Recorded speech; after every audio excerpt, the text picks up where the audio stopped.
that I asked, I think happens to come from France. So they're probably Any background, perhaps. Correct. Yeah. That's that very well could be the difference here. Yep. Okay. Thank you. Feel Okay. better about it now. Good. Yeah.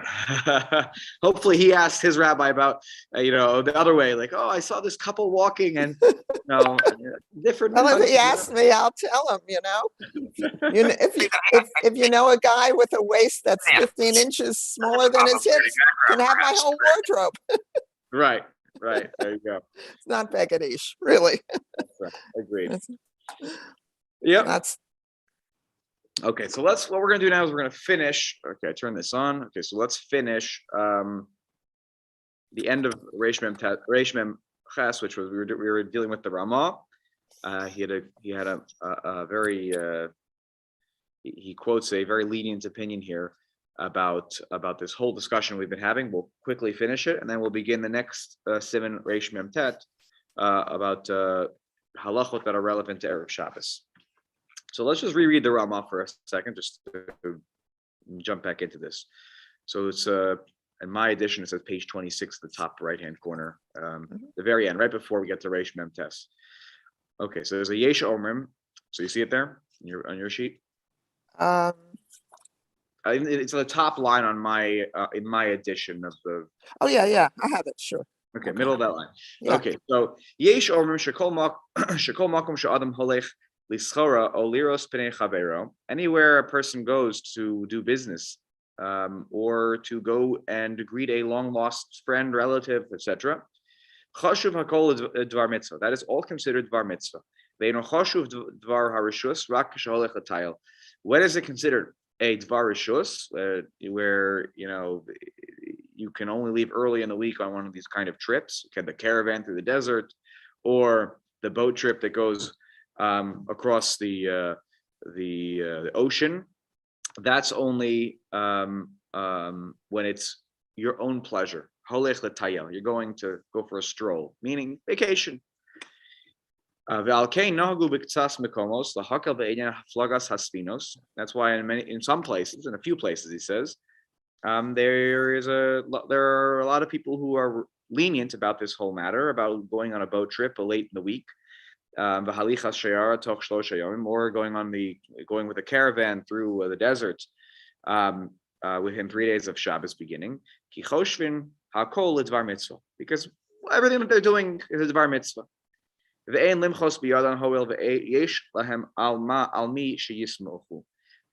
we should not protest against those who do this, since they have upon whom to rely on. Now, who is that person that they're relying on? And it's none other than one of the Balei Atosos. And now I'm drawing a blank. If it was Rabbeinu Tam or the Ri. I just want to make sure I don't misquote here. In the Beis Yosef, he quotes this, and the tourists quote, and Beis Yosef, they discuss this. I just can't remember if it was Rabbeinu Tam or the Ri. My gut tells me it was the Ri. Let's see, did it say it here? Tes Zion. Sorry, 1 second. Yeah, the Ri says this. So you have one of the Balei Atosos who was not a minor figure who gave the rubber stamp to this. The Tur quotes this opinion. The Beis Yosef is the one who actually really, the Shulchan Aruch himself, in his predecessor, his work that predates his Shulchan Aruch work, the Beis Yosef work, he writes that he really finds this to be a very odd position, because when it comes to other areas of halacha, we don't usually say that business ventures count as a Dvar Mitzvah, because then the principle of Osik, he writes, because the principle Osik Mitzvah Pater Min Mitzvah, he said that everyone's Pater for mitzvahs all day long.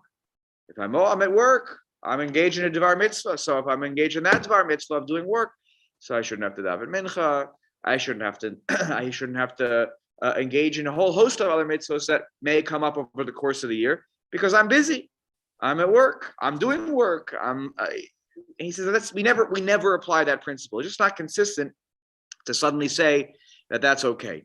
Look, at the end of the day, though, this opinion exists. Maybe if we could go back and ask the Ri, why is this case different than other cases, that this we can define Dvar Mitzvah slightly differently here, maybe he would give us an answer.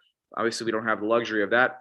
But again, he says that, we have upon whom to rely on. I believe throughout Jewish history, I wouldn't be surprised that this was a position that was truly relied upon, as the Rama reports here historically seems to be, that some people, took no issue with leaving on a boat 3 days prior to Shabbos, even though they knew that may ruin somewhat their Oneg Shabbos, or at least it certainly violates the rule that was put forward by the Gemara. Okay, let's look at I think in those days, it wasn't like working today where you maybe, had a 1 hour commute. A lot of people, did trade across oceans, and I think it would just so restrict them if they couldn't do that. Like you're going from 100%. France to Venice, or Venice to Asia. Those are long trips. 100%. Yeah. No, I think absolutely that is the big difference here, and I think also that this is very consistent with Ashkenazi Psak Halacha, where oftentimes business or how business people made their livelihood. Often, I'm not saying it led to a kula, but it led to circumstances where the rabbi, particularly the Balei HaTosfos, often felt like, okay, we can't, we have to find a way to help the people make a living, and we, I think about the situation at the beginning of Maseches Avodah Zarah, where it talks about you're not allowed to do business with non-Jews 3 days in advance of their holidays.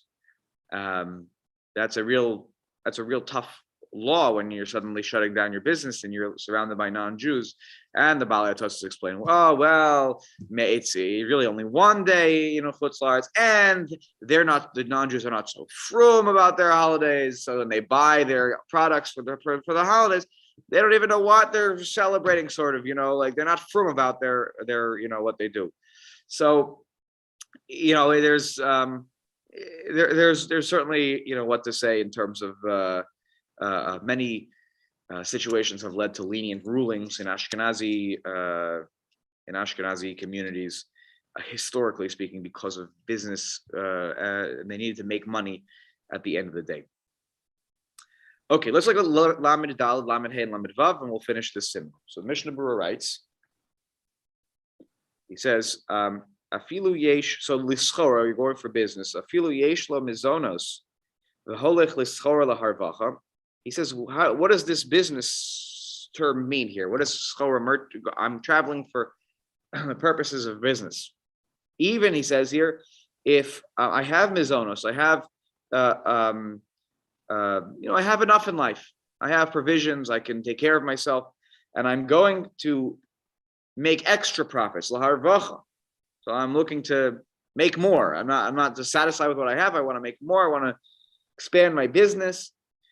So that's okay. V'ligbos, that's acceptable too. V'ligbos, ma'os me'eno Yehudi shu chola. Let's say I'm a non-Jew who is sick, owes me money, and I'm worried this person may pass, and I will not be able. I will get caught in the court system, and it'll be a whole to do, and I will never get my hands on this money. So kol she'od she'eno goses lo mikri pseida v'adois.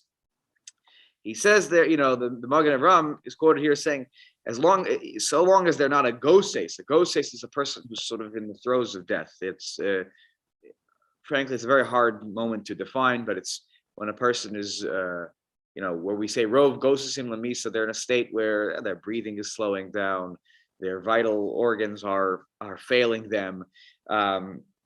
So they, one could say that death is close. So that's not called, as long as they're not in that kind of state, it's not called a pseida yet. You haven't lost it yet, for sure. So I guess you could make a case that, maybe that's if it, if they're perfectly healthy, I shouldn't be going, but if they're sick, and it depends how sick they are. Okay. All right. I don't get too far into that. A person needs to figure out based on logic, is a situation where I'm going to lose the money, in reality anytime soon. The Elia Rabba was makil on this question, even, by the way. The Logara miholech liskor. Why is that any worse than going to do business? He's sick. He's not sick. I need to go collect the money. It's business. It's money. It's my parnasa. So therefore, it's okay to go within 3 days of Shabbos on such a trip. The Magen Avraham Sifkat on Yud Gimel with Mishnaburu Sham.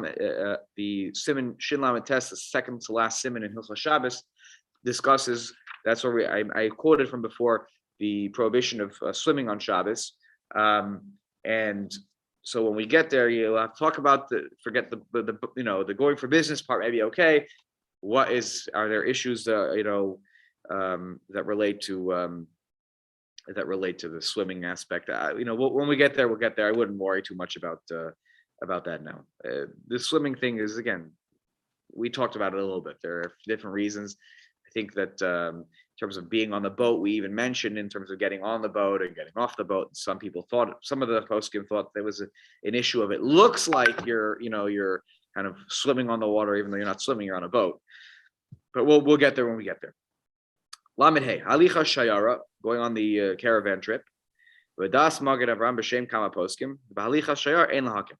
Straight up, the Magen Avram says many say that the trip with the caravan, we can't be quite as lenient as the Rama wants us to be.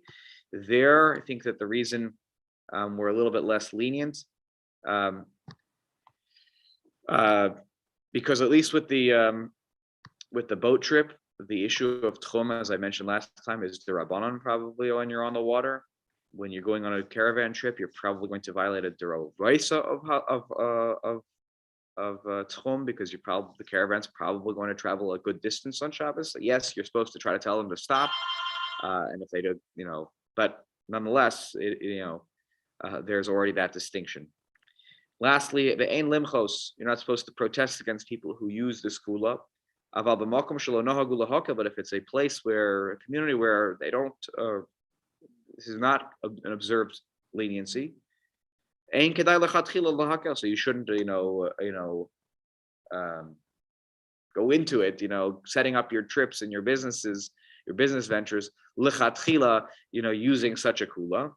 The kama poskim sovrim debayin and mitzvah gemur, because many say you need a real mitzvah in order to justify not just the business, but a real mitzvah in order to justify using the not leniency, but the letter of the law, which says that it has to be a dvar mitzvah in order to be able to leave even Erev Shabbos. Now, I want to just quote one case here from my extra beurim on the side of my Mishnaburu, which is an interesting machlokas between Rav Shlomo Zalman Auerbach and Rav Moshe Feinstein. That it's an outgrowth of this situation, which is, what about a Rofei Toran, an on-call doctor? They write here, Hanimtza v'veis cholim, who is in the hospital. V'im yaminutak mimishpachto b'leil Shabbos, and if they're separated from their family on Friday night, on Erev Shabbos, it's going to be mevatel the Oneg Shabbos for him, and the family's it ruins the Shabbos. Oneg Shabbos is about really enjoying the day. It's about, maximizing the joy. Part of that is about being together with family, with being with friends, the good food, everything. And so the doctor will be stuck, the doctor, he's stuck or he is stuck in the hospital, and the rest of the family is back home. So Horehar Gaon Rav Shlomo Zalman Auerbach, Rav Shlomo Zalman said, Shemuter l'lazav es beis hacholim be'erev Shabbos. It's okay. Leave the hospital before Shabbos starts. Go home. Even though you're not going to have to go back tomorrow. You could have slept in the hospital or a hotel next to the hospital. And I'm sure the hospital said, oh, you're an amazing doctor, so we'll get you a hotel room, no problem, we'll accommodate you. No. Rav Shlomo Zalman said, go home, be with your family Friday night, even though you know for sure you're going to have to go back the next morning and treat your patients. Patients who are very ill. Because that's considered like a tzorech mitzvah. And so he takes the position that, again, because of this calculation of, I don't want to ruin my Oneg Shabbos, but, dvar mitzvah allows me to do certain things, which in this case is treating patients who are very sick. So he makes this compromise and says, look, go home. You're going to have to drive on Shabbos as a result of this the next day. But, when you're making that calculation, right, the Dvar Mitzvah allows us to sometimes not observe Shabbos, but allows us to put ourselves in a situation where we might violate certain laws of Shabbos. So he says here, be home, have Oneg Shabbos with your family on Friday night. That's important. And that will, for your family as well. And then you'll worry about the Shabbos morning and what happens then. you'll deal with it. Now, on the other hand, though, me'idach, b'shelos utshuvos yigros Moshe, Rav Moshe Feinstein, Kosav, she'al harofa lalun b'beis hacholim mos b'samuch lo. He said, no, I disagree. He said the doctor should sleep, maybe there's in the hospital or somewhere near the hospital, so they don't have to travel to the hospital on Shabbos. The Hosif, and he added, she'al harofa lasos kein af im ein lo beis hacholim yayin lekiddush v'suda chashuva. He says even they have to do this if you're the doctor. Even Friday night, it ruins your Friday night altogether. You don't have wine for kiddush. You don't have challah. You don't have any kind of food to make it into a seuda chashuva. Like a really nice meal. He said, I'm sorry. At the end of the day, you can't put yourself in a situation where you know you're going to violate Shabbos the next day. Even though it's a tzarech mitzvah, you're going to go in on Shabbos morning. You're going to treat patients who are critically ill, who need the treatment, who need your expertise to help them overcome whatever ailments they have. So this is an interesting outgrowth here of this idea that what is in this case a mitzvah, it's a mitzvah gemura, so a real mitzvah here and so Shlomo Zalman Auerbach explains that you can because it's a mitzvah gemura to save someone, to be there as their doctor. I go home before and it's okay. On Shabbos morning, it's okay. You'll do what you have to do, right? Like you're on the trip. Like, okay, you went to Dvar Mitzvah on Friday, so you left, and now you're in a situation where you have to do certain things. Okay, it is what it is. You went at the core. You did this because of a Dvar Mitzvah. When the difference is what Shlomo Zalman Auerbach is that if you can save a little bit of Oneg Shabbos, also though, you should try to chop that as well. Whereas Rav Moshe said, look, Oneg Shabbos is wonderful, but you can't do that if you're not gonna. If you know for sure, I think he was bothered by the knowing for sure that you're going to have to go in the next day didn't make him feel comfortable. I wonder if it was a situation where you were truly at on call, where it wasn't a sure bet that you were going to have to go in the next day. I wonder if Moshe Feinstein would have said maybe that's a different situation where you're not sure that you're going to have to go in, maybe go home. I know that Rav Moshe Feinstein was, as I think I mentioned this last time, he was the one who gave the Hatzalah ambulance drivers the big heter that you can be engaged in Hatzalah and go, and come back, even though the coming back drive has nothing to do with saving a patient. All right, that is Reish Mem Ches. I think that's all I wanted to say in terms of that. Now, Reish Mem Tes begins with something very interesting, and it's not even on the page. It's a little bit like I don't know if you read Harry Potter, or you have grandchildren who read Harry Potter, but it's like platform 9 3/4. Where you don't know it's there unless you know it's there. The Tur quotes a halacha here that does not make it into the Shulchan Aruch, which is interesting. He talks about when can a Jewish army go to war? What days of the week can they go to war? Now, this wasn't put here at the beginning of Reish Mem Tes because, as the Beis Yosef writes, because he's the one who didn't include it. The Tur wrote it, and he said, it's very nice. He said, I'm not going to write anything because this is not relevant. How interesting that he didn't foresee that one day this would be a relevant halacha again, and it's not in Shulchan Aruch as a result of it. So I'll just share with you that an Aruch HaShulchan does quote it interesting. He writes the following: Bisman shayu Yisrael shuriyan al masan, when the Jewish people are living in their land and in control. So Tanya ein sarin al ayaros shel ovdei kochavim pachos migimel yomim kodem l'Shabbos. You're not supposed to besiege a city of idol worshippers. Are you going to war within 3 days of Shabbos? Now, this makes sense given what we've all been talking about now. But if you started the war, obviously a mafsik, and you don't stop in the middle of the war. Oh, I'm sorry, it's Shabbos, and now we give them a strategic advantage against us. And even writes here, even afilu bis Shabbos, if you have to, you have to do what you have to do on Shabbos, you do what you have to do on Shabbos. Now, V'hatam gamkein mishum oneg Shabbos. Why are you not supposed to engage in these things the prior 3 days prior to Shabbos? Because of oneg Shabbos. Same reasons we've been talking about. The chol shlosh yamim harishonim, the beginning of 3 days of war. I'm not an expert on this. Never been to war. Anshe ha-melchama kimuvuholim ad shetisyashev datam. The first 3 days are the most distressing days because you don't know what's going to happen. Everything is new. You have a new mission. You don't understand yet the enemy fully, and so your Shabbos is going to be for sure ruined, because even if things are kind of quiet at that moment and you have a chance to make kiddush and hamotzi and whatever, you're going to be very stressed out. And And he says here that if it was a milchemes mitzvah, so the Torah has a few wars that are mitzvahs to engage in. To be very blunt, one of them is Amalek. I know we don't know Amalek today who they are, but in theory, if we knew who Amalek was and we went to war with them, we could go on to war with them on a Friday because God said you should go to war with them and to uproot Amalek from this world. Another example of a milchemes mitzvah was the wars of conquest that the Jews had when they entered the land of Israel. Those were considered milchemes mitzvah. On a milchemes mitzvah, you're allowed to go to war even on a Friday, even though Erev Shabbos. But if it's a milchemes rishus, it's not a mitzvah. Just you want to conquer more land, let's say. So then you could only go to war, start the war on Sunday, Monday, Tuesday. Now, of course, this is a little bit irrelevant, honestly, today because Israel, by its own very name, is the Israeli Defense Forces. When you are doing something preemptively to defend yourself, that's not called going to war because you made a choice you wanted to go to war. You were preempting what was going to be an inevitable reality, and you were trying to protect your citizens. So the reality is that you can do that in any situation. You could even do that on Shabbos or on Yom Kippur, as it was famously done. It's not a problem at all. But I just wanted to mention that because it doesn't make it into the Shulchan Aruch here. But this was right here because of the connection of the whole 3 days prior to Shabbos. Same kind of logic in that halacha. Reish Mem Tes in its actual form here begins by saying Ein holchim le'erev Shabbos yoser mishalosh parsaos, that we don't walk on Erev Shabbos on a Friday more than 3 parsaos.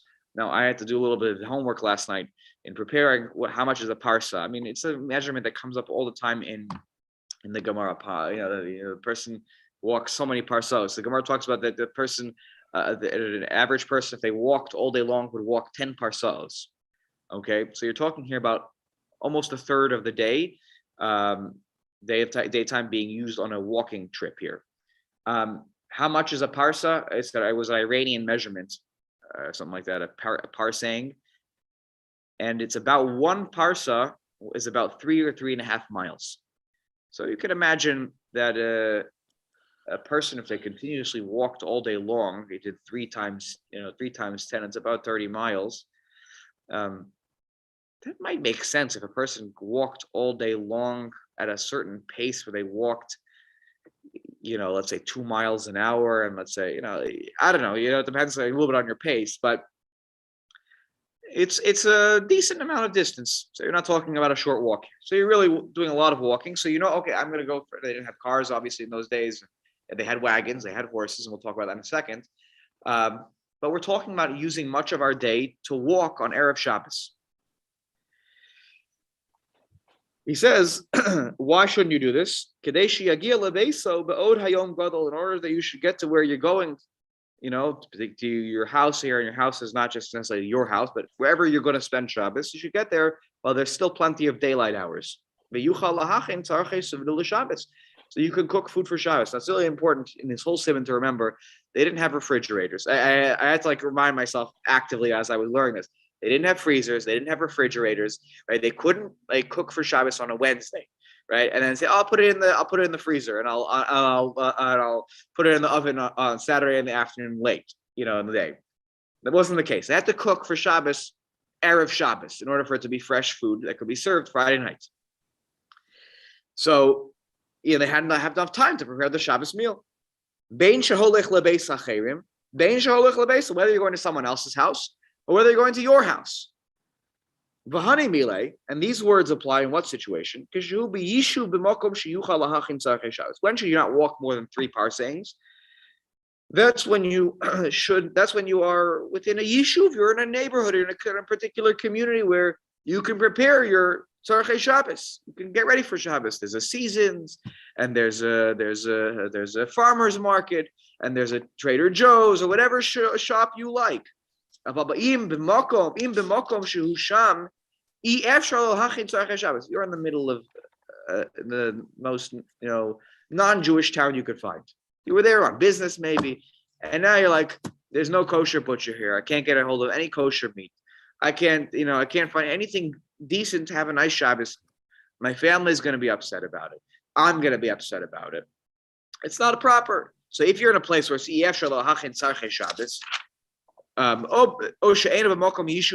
you feel like you're in a bad neighborhood, you feel like I don't want to spend Shabbos here. I feel uncomfortable. It's going to ruin. My whole day is going to be ruined. So muter lelech afilu kamar parsos. Then you can walk more than 3 parsos to get back to your neighborhood, so that you can have a nice Shabbos. If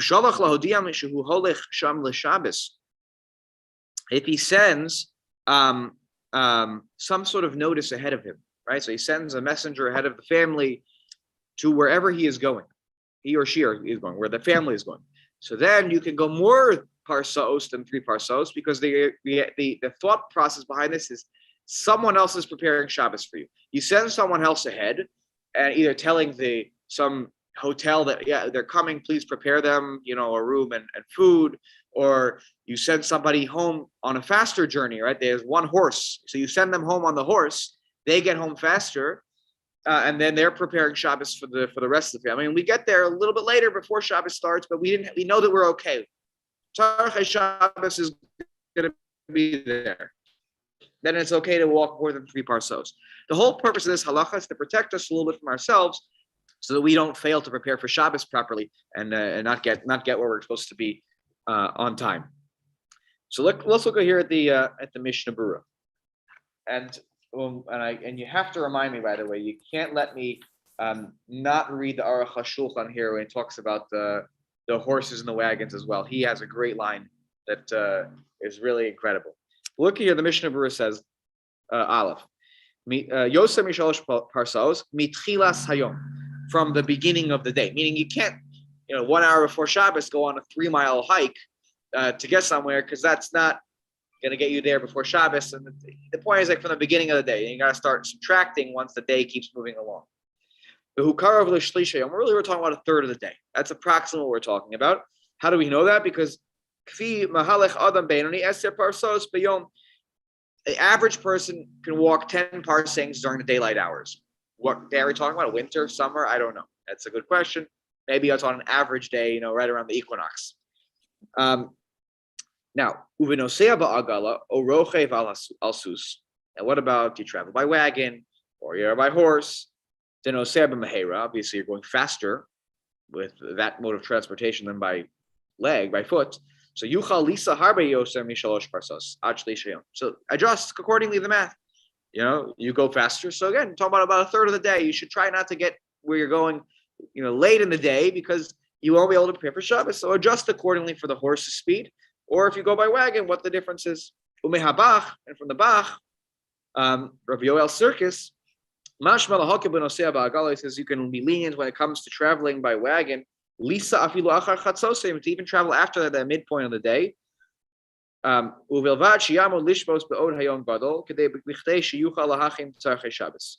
that you still have to make sure, give yourself enough time to get where you're going, to settle in, to prepare for Shabbos, get all the food ready. Now, what's so interesting here is that he extends the timing. Not that you can travel more, that's not surprising with the wagon that goes faster, but he says you have more time. Why? So the explanation here behind having more time is that part of the fear here is also you won't get where you're going on time for Shabbos. Right? You're not going to factor in other things are going to come up, and this will happen, and that will happen, and then I'll be completely late for Shabbos. And so he says here, it's fine, travel even half the day, because with a wagon, less issues can come up. I'm not sure if this is true, but this is the explanation. Because the horse goes, the wagon goes. He didn't say anything about what happens with the wheel. The wheel falls off or whatever. Or the horse drops dead. Horse drops dead. He says, but the assumption is that when you're walking by foot, so you get tired, your pace slows down, you get a cramp in your leg, whatever it is. So he makes the assumption that that the mode of transportation is more reliable, and therefore you can travel even more time-wise during the day, because you won't end up getting stuck somewhere on the way. Now, I'm not so sure that adds up, but that's the claim here that is made. I want to just share with you what the Aruch HaShulchan writes.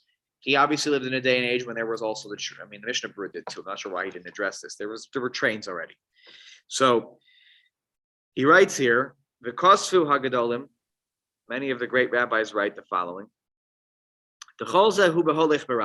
Everything, the case of the Shulchan Aruch, that's when you're walking by foot. If you're on a wagon, or rochev al sus v'chamor, or you travel by horse or donkey, okay, we did. That's what Mishnaburu said the same thing too. No big deal, right? The behem hanesiya b'mehirus, yosef b'holech b'ragli. Those are faster modes of transmission. That's why today we don't observe this halacha. The whole three, don't travel more than 3 parsos. People every day don't observe this halacha. He didn't even live in a time when there were cars. Umikol makom. Yizaher lavo ba'od hayom gadol, shalolavo lidei chilul Shabbos. But nevertheless, should be careful to go when there's still a lot of time left in the day, so you don't end up with any kind of chilul Shabbos. Don't leave 2 hours before Shabbos. On a 1 hour journey, things can happen. He says, be very careful. You go on a travel, you travel the Mesilas Habarzel. A Mesila is like, it's like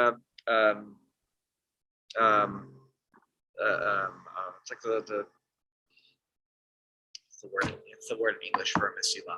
So I think like a thing that turns, like it's a wheel. I don't know if it's a wheel. Is it a wheel? Can't remember. I think it's a wheel. But Mesilas Habarzel is a train, right? It goes on goes on metal tracks. It's the wheel that goes on metal. So tzarich lachshov hacheshbon heitin. So he says, be very careful with your calculation. Sorry if you can hear that loud noise. There's a plow over here that's salting the parking lot.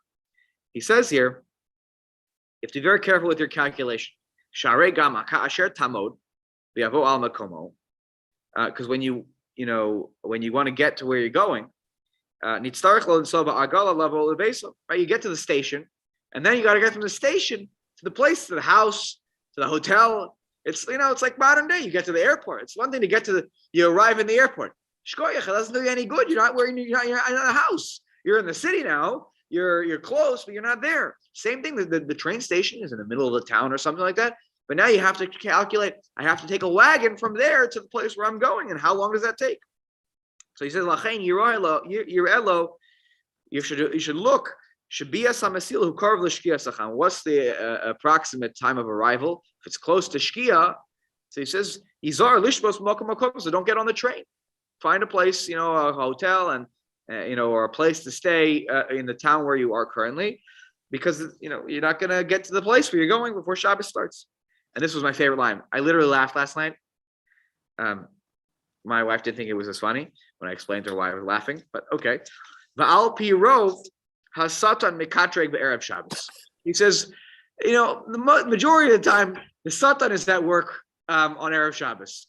Oh, this is delayed. There in New York, this is definitely the case. You're stuck in traffic. And how many times on erev, I was coming back from Ramaz, how many times from the city, and I was just like, I'm stuck in traffic. And there's no way you can go. You go this way, you go that way. It doesn't matter. It's all traffic. And you get home and it's 30 minutes before Shabbos and you're in such a tumult to just try to make it to shul. You're still, your hair is soaking wet when you come to shul. He says that the Satan he's at work on Erev Shabbos. He says, just be careful when you're planning out Erev Shabbos, your travels. Things tend to, he doesn't mean literally the Satan is, whatever. He's like, things go wrong on Erev Shabbos. That's just how it goes. And so he says, scharo kafel min hashamayim, better, plan your day very carefully. Erev Shabbos will get, rewarded from Shamayim if you do it. And, better to be mimakdishe Shabbos kodesh v'lo mechaleh chas v'shalom. Better not to, to mess with being mechal Shabbos, even if it's by accident. I just thought that was an interesting, funny line that he said there, that even in his day, when there weren't traffic jams like we have today, or congestion, on the tarmac, nonetheless, everyone understood the concept on an Erev Shabbos. Things just always, it's just a rush to get ready for Shabbos, and the littlest things could suddenly, make it very complicated. Okay, what time is it? 8:22. Okay, we'll stop here. We'll read the comments of the Mishnaburu next time. though it doesn't say anything, earth-shattering. That's sort of the new take on what we said. But what we'll see is that this is a halacha that's not observed so much today. Again, because our modes of transportation are different, and we'll talk about what happens. We'll mention the case of what happens if you get stuck because the Satan was causing trouble on Friday, and then you're actually after Shkia, you're caught. And what happens? How do you get? Can you stop where you are? Can you get home? What's the best way to get home that minimizes the halachic problems? And then after that, we'll talk about again this whole topic is about halachos that are relevant to Erev Shabbos. So the next thing we'll talk about, it's going to be not even related to this. It'll be Sif Beis is going to be about eating on Erev Shabbos. Can you eat on Erev Shabbos? What kind of a meal can you have on Erev Shabbos? So this will touch on some things I've been actually teaching my students in the 10th chapter of Arvei Pesachim about eating Samuch L'Mincha on Erev Shabbos or Erev Yom Tov. I will stop here. Have a good day.